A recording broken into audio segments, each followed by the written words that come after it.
President എന്ന് പറയുമ്പോൾ ഒരു സർക്കാർ ഉദ്യോഗമായിട്ട് കാണണ്ട, പഴയ DYFIയുടെ സംസ്ഥാന വൈസ് പ്രസിഡന്റ്, അതുപോലെ തന്നെ ഇപ്പോഴത്തെ ജില്ലാ സെക്രട്ടേറിയറ്റ് അംഗം, പഴയ ഏരിയ സെക്രട്ടറി, 36ാമത്തെ വയസ്സിൽ MLA, പാർട്ടിയുടെ എല്ലാമായിരുന്ന ഒരാൾ.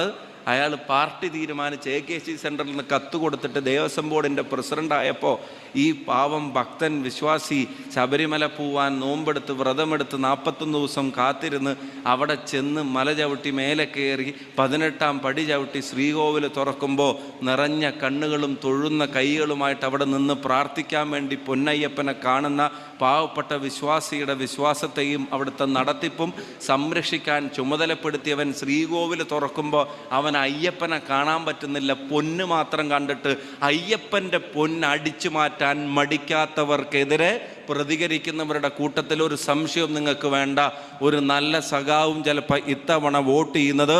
ഐക്യ ജനാധിപത്യ മുന്നണിക്കായിരിക്കും, RMPക്കായിരിക്കും, നമ്മുടെ മുന്നണിക്കായിരിക്കും. ആലോചിച്ച് നോക്കിയ ശബരിമലയിൽ കയറി കക്കാനുള്ള ഒരു മനസ്സൊരു ഗവൺമെൻറ് സംവിധാനത്തിന് ഉണ്ടാവുക എന്ന് പറഞ്ഞാൽ